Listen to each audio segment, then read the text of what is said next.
Good morning, dear students. Today we are going to discuss impact of genetic condition on families. That means what are the effects the families are facing in which genetic disorders or genetic problems are there in the families. So what are the effects which the family members are facing? What is the impact of the genetic disorder or diseases in the family members? ठीक है, genetic disease या genetic disorder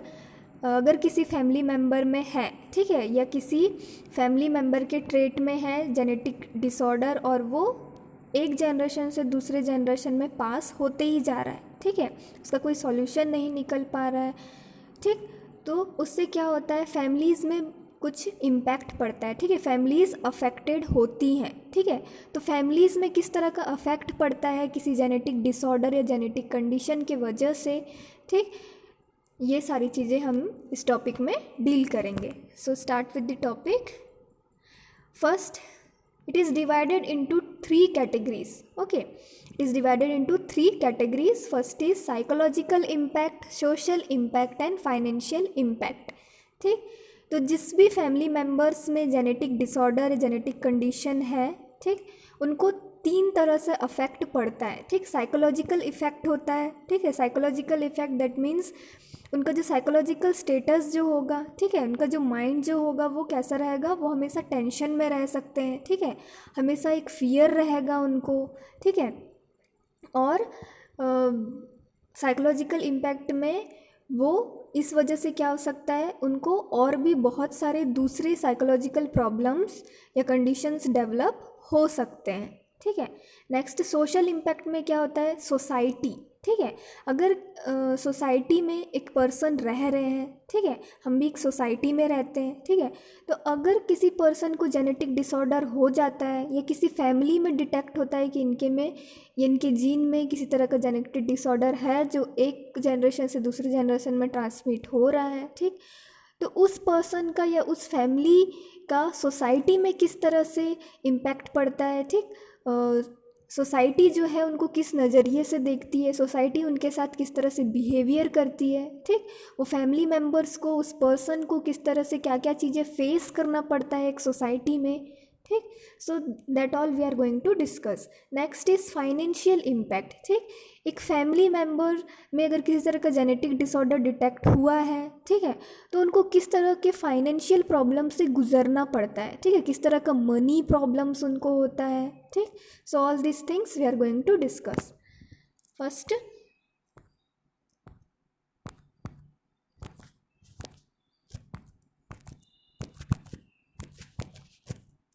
is psychological impact. Okay, so psychological impact में कौन कौन से ऐसे effects हैं, psychological problems जो है किस तरह से फेस करते हैं फैमिली मेम्बर जिनमें जेनेटिक डिसऑर्डर्स डिटेक्ट हुए हैं, ठीक है, that we are going to discuss.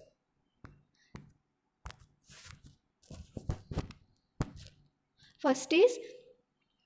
in psychological impact, first is mental trauma for the family in case of a physically deformed or a physically handicapped child. ठीक, इसमें क्या होता है, एक मेंटल ट्रॉमा से फैमिली गुजरता है ना, मेंटल ट्रॉमा फेस करता है फैमिली, ठीक है, अगर उनके फैमिली में कोई चाइल्ड है, ठीक है, जो फिज़िकली डिफॉर्म्ड है, दैट मीन्स उसको फिज़िकली हैंडीकैप्ड है, हो सकता है वो फिज़िकली हैंडीकैप्ड दैट मीन्स कोई मोटार फंक्शन उनका वर्क नहीं कर रहा है, दैट मीन्स हो सकता है पैरालिसिस हो, ठीक, या बाय बर्थ कुछ फिज़िकल डिफॉर्मिटीज़ हो उनके बोन्स में, स्ट्रक्चर्स में, ठीक, या फिर हो सकता है चाइल्ड ब्लाइंड हो, ठीक है, डीफ हो, हियरिंग प्रॉब्लम्स हो, डम हो, बोल नहीं सकता हो, ठीक है. So all this things are coming under the physically handicapped child. ठीक,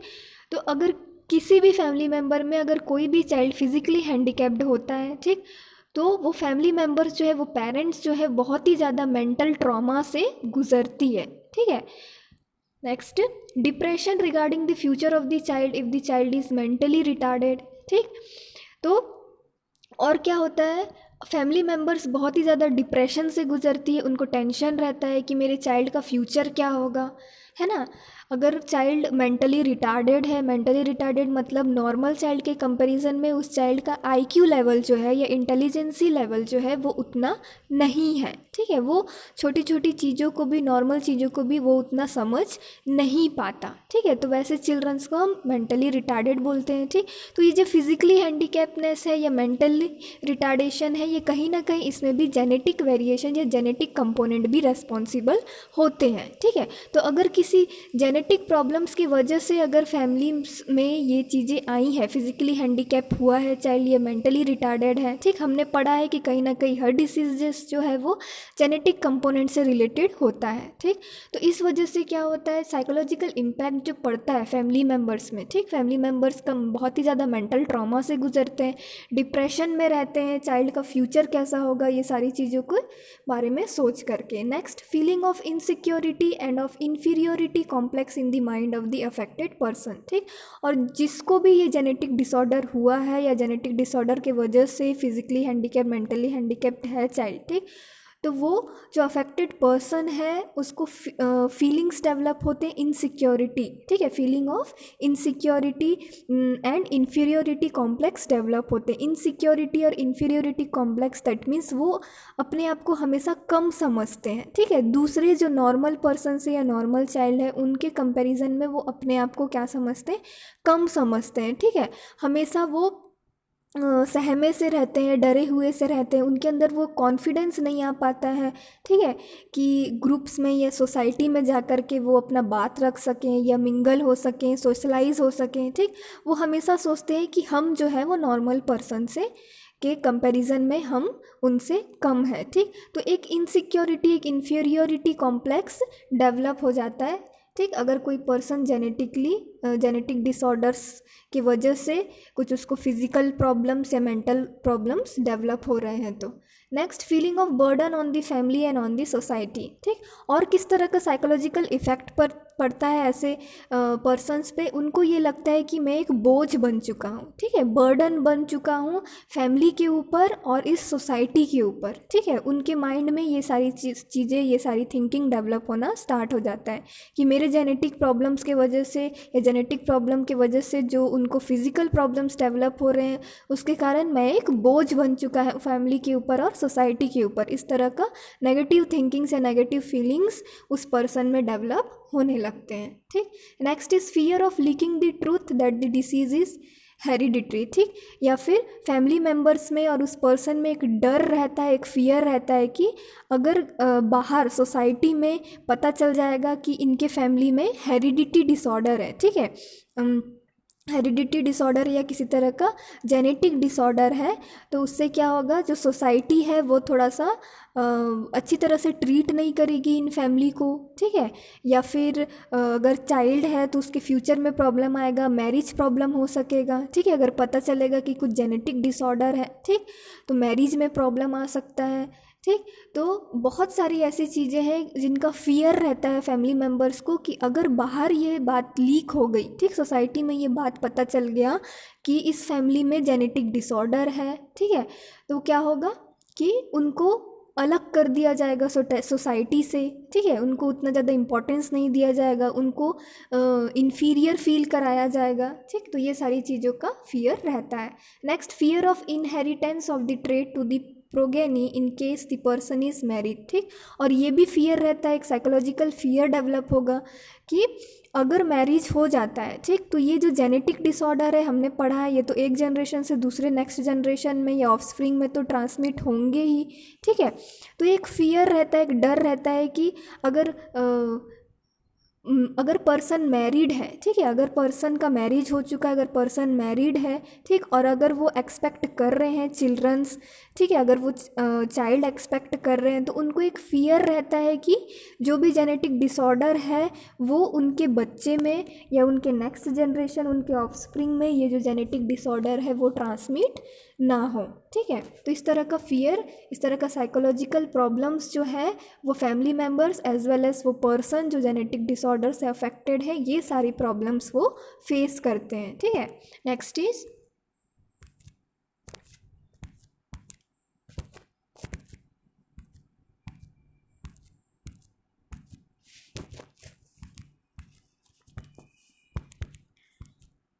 नेक्स्ट इज सोशल इम्पैक्ट।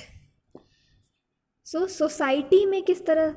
का इम्पैक्ट पड़ता है, ठीक है, सोसाइटी किस तरह से प्रॉब्लम्स क्रिएट कर सकती है जेनेटिक डिसऑर्डर्स पर्सन के लिए या फैमिली मेम्बर्स के लिए, that we are going to study. Next is social impact. Okay, so in social impact, first is the affected child may face problems with his or her peers and playmates. ठीक, सबसे पहले तो जो अगर child है, ठीक है, अगर चाइल्ड है उसको किस तरह का जेनेटिक प्रॉब्लम्स है, ठीक है, जेनेटिक डिसऑर्डर है, फॉर एग्जांपल अगर चाइल्ड डाउन सिंड्रोम है, ठीक है, चाइल्ड को डाउन सिंड्रोम हुआ है या चाइल्ड मेंटली रिटार्डेड है, ठीक, तो उनका जो बिहेवियर है वो अलग से समझ आ जाता है, ठीक है, उनका जो ग्रोथ एंड डेवलपमेंट जो है वो प्रॉपर नहीं हो पाता है, ठीक, तो वो अलग से समझ आता है कि चाइल्ड को कुछ ना कुछ अबनॉर्मलिटीज़ है, ठीक, तो अगर इस तरह का अगर चाइल्ड को किसी तरह का जेनेटिक प्रॉब्लम जैसे डाउन सिंड्रोम हो गया, सेरिब्रल पाल्से हो गया, ठीक है, या फिर मेंटल रिटार्डेशन हो गया, तो अगर ये सारे चिल्ड्रंस अगर वो दूसरे नॉर्मल चाइल्ड के साथ अगर वो प्लेइंग करते हैं, ठीक है, अपने एज ग्रुप के चिल्ड्रंस के साथ अगर वो प्लेइंग करते हैं, ठीक है, तो क्या होता है कि जो नॉर्मल चिल्ड्रंस के जो पेरेंट्स हैं या फैमिली मेम्बर्स हैं या सोसाइटी जो है वो क्या करते हैं, वो कहीं ना कहीं इनको नेग्लेक्ट करते हैं, ठीक है, जो जेनेटिक डिसऑर्डर से जो अफेक्टेड है चाइल्ड उनको क्या किया जाता है, नेग्लेक्ट किया जाता है, और सोसाइटी में या अदर फैमिली मेम्बर्स अपने चिल्ड्रंस को बोलते हैं कि उनके साथ नहीं खेलो, ठीक है, उनको एक तरह का एक मिथ है, एक अंधविश्वास रहता है, एक गलत थिंकिंग है कि अगर उनके normal child genetic disorder childrens के साथ खेलेंगे तो हो सकता है कि वो डिसऑर्डर इनके में भी ट्रांसमिट हो जाए, ठीक, या इनके चाइल्ड भी वैसे ही सारा चीज़ सीख जाएंगे, ठीक, तो इसलिए क्या होता है कि जो नॉर्मल चिल्ड्रंस के पेरेंट्स है या सोसाइटी जो है वो मना करता है, ठीक है, वो मना करता है जेनेटिक डिसऑर्डर चिल्ड्रंस के साथ खेलने के लिए, ठीक है, तो अगर ऐसा होगा तो जो जेनेटिक डिसऑर्डर चाइल्ड जो है वो क्या होगा, उसके ऊपर और भी नेगेटिव इफ़ेक्ट पड़ेगा, ठीक है, ठीक, और नेगेटिव इफ़ेक्ट पड़ेगा, ठीक, तो ये क्या है, ये एक सोसाइटी का क्या है, एक सोशल क्या है इम्पैक्ट पड़ रहा है चाइल्ड के ऊपर, जेनेटिक डिसऑर्डर चाइल्ड के ऊपर। Next, the affected child may not adjust it self in the school with the classmate, ठीक, अगर जेनेटिक डिसऑर्डर चाइल्ड के साथ नेग्लेक्टेड बिहेवियर किया जाएगा, उनको अलग नज़रिए से देखा जाएगा, ठीक है, तो वो जो चाइल्ड है जो अफेक्टेड है वो स्कूल एनवायरनमेंट में भी अपने आप को एडजस्ट नहीं कर पाएगा, ठीक है, अपने दूसरे क्लासमेट्स के साथ जो नॉर्मल है, जिनको किसी तरह का डिसऑर्डर नहीं है, उनके साथ वो मिंगल नहीं हो पाएगा, सोशलाइज नहीं कर पाएगा, ठीक है, तो वो एडजस्ट नहीं हो पाएगा उनके फ्रेंड्स के साथ और स्कूल एनवायरनमेंट में, ठीक है, जिसकी वजह से क्या होगा, चाइल्ड के ऊपर साइकोलॉजिकल इम्पैक्ट भी पड़ेगा, ठीक, और उसका जो भी बिहेवियर्स है, साइकोलॉजिकल प्रॉब्लम्स और भी ज़्यादा डेवलप हो सकते हैं इन फ्यूचर, ठीक, तो ये जो सोशल इम्पैक्ट है, सोसाइटी जो जिस तरह से बिहेवियर कर रहा है, ठीक है, उस आसपास के जो सराउंडिंग और एनवायरनमेंट जो उसके साथ बिहेव कर रहा है वो सोशल इम्पैक्ट में कंसिडर किया जाता है, ठीक है,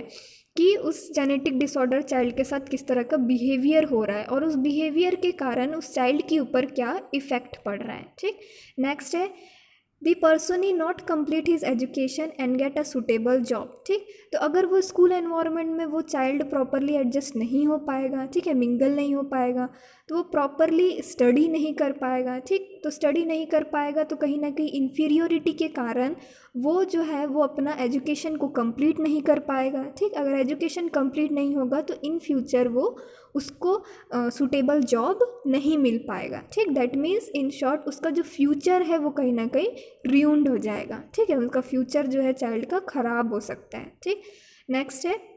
he may not find a suitable match in case people come to know that the disorder is heredity, as well as future में क्या होगा, अगर पता चलता है कि किस तरह का जेनेटिक डिसऑर्डर है चाइल्ड को, सोसाइटी में ये सारी चीज़ें पता चलती है तो सोसाइटी जो है वो एक नेगेटिव थिंकिंग डेवलप कर लेता है, ठीक, और वो जेनेटिक डिसऑर्डर चाइल्ड जब बड़ा होता है, ठीक, तो उसके मैरिज के लिए, ठीक, उसके मैरिज के लिए एक सूटेबल मैच नहीं मिल पाएगा, ठीक है, अगर फीमेल है तो उसको कोई मेल नहीं मिलेगा मैरिज करने के लिए, मेल है तो फीमेल नहीं मिलेगी मैरिज करने के लिए, ठीक है, तो कहीं ना कहीं उनका जो फ्यूचर है वो ख़राब हो सकता है। अगर पता चलता है कि वो जो जेनेटिक डिसऑर्डर है वो हेरिडिटी है, मतलब एक जनरेशन से दूसरे जनरेशन में ट्रांसमिट हो सकता है, तो कोई भी फैमिली मेम्बर्स मैरिज करने के लिए अपने चाइल्ड को कंसिडर नहीं करेंगे। ठीक, तो ये सारी चीज़ें जो है वो जेनेटिक डिसऑर्डर चाइल्ड को फेस करना पड़ता है in the society, in the social impact. Next, the affected person may develop a social phobia. ठीक, इस वजह से क्या होता है, जो जेनेटिक डिसऑर्डर्स के जो पर्सन्स है वो सोशल फोबिया डेवलप कर लेते हैं। दैट मीन्स वो अपने आप को आइसोलेट करके रखते हैं, मतलब सोशलाइज नहीं होंगे, ज़्यादा मिंगल नहीं होंगे दूसरे पर्सन से, वो बस अकेला अकेला रहना पसंद करेंगे। ठीक है, तो एक तरह का डर उनमें समा जाता है, सोशल फोबिया, कि मैं बाहर जाऊंगा तो लोग मेरे बारे में बात करेंगे। ठीक है, तो इस तरह से उनके अंदर एक सोशल फोबिया डेवलप हो जाता है। So all this thing are about the social impact, कि सोसाइटी किस तरह से एक रोल प्ले कर रही है जेनेटिक डिसऑर्डर्स पर्सन्स में, ये सारी चीज़ें, ये प्रॉब्लम्स डेवलप करने के लिए। ठीक, all this things are consider under the social impact. Next is financial impact. ठीक, तो जेनेटिक डिसऑर्डर्स पर्सन्स या उनके फैमिली मेम्बर्स में फाइनेंशियल प्रॉब्लम्स या फाइनेंशियल या मनी प्रॉब्लम किस तरह से होता है, ठीक है, that we are going to study. So financial impact, the genetic disorder in a child becomes a financial burden on the family. ठीक, अगर किसी चाइल्ड को जेनेटिक डिसऑर्डर्स डिटेक्ट हुए हैं, ठीक, तो उनके फैमिली मेम्बर, वो चाइल्ड के फैमिली मेम्बर, पेरेंट्स में कहीं ना कहीं एक फाइनेंशियल बर्डन आ जाता है। ठीक, क्योंकि जेनेटिक डिसऑर्डर्स का टेस्टिंग होना, उसको डायग्नोस करना, फिर उसका ट्रीटमेंट करवाना जेनेटिक डिसऑर्डर का, ये बहुत ही ज़्यादा क्या होता है, एक्सपेंसिव होता है। ठीक है, जेनेटिक ट्रीटमेंट, जेनेटिक टेस्टिंग्स करवाना, जेनेटिक काउंसलिंग्स करवाना, ये सारी चीज़ें बहुत एक्सपेंसिव होती हैं। ठीक, इस वजह से क्या होता है, एक फैमिली के ऊपर जो है वो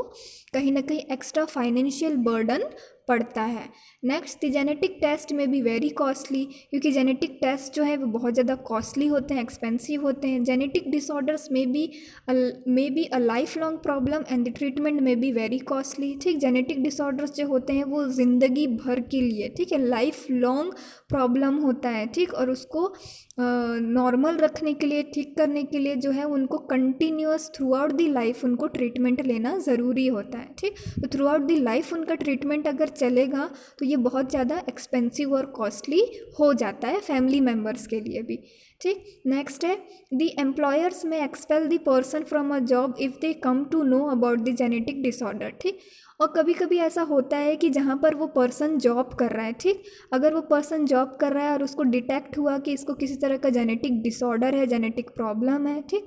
तो कभी कभी होता है कि कुछ कंपनीज़ का मान लो कुछ पॉलिसी या रूल्स के अकॉर्डिंग उस एम्प्लॉय को क्या किया जाता है, जॉब से निकाल दिया जाता है। ठीक, क्योंकि उनके जेनेटिक डिसऑर्डर के बारे में जान करके उस एम्प्लॉय को उस कंपनी से या उस जॉब से निकाल दिया जाता है। ठीक, तो निकाल दिया जाएगा अगर जॉब से, तो उसके पास फाइनेंशियल प्रॉब्लम डेवलप होगा, वो उसको सैलरी नहीं मिलेगा, वो अर्निंग्स नहीं कर पाएगा। ठीक, अर्निंग्स नहीं होगा तो वो अपना लाइवलीहुड या अपना लाइफ को किस तरह से वो जी पाएगा। ठीक, क्योंकि अर्निंग्स बहुत ही ज़्यादा नेसेसरी है एक यूज़फुल, एक नीड, अपने लाइफ में जो भी नीड्स हैं उसको फुलफ़िल करने के लिए, है ना। तो कहीं ना कहीं एक बर्डन, एक फाइनेंशियल बर्डन वो पर्सन में और फैमिली मेम्बर्स में पड़ता है due to the genetic disorder. Next, the person may face financial problem of the insurance companies come to no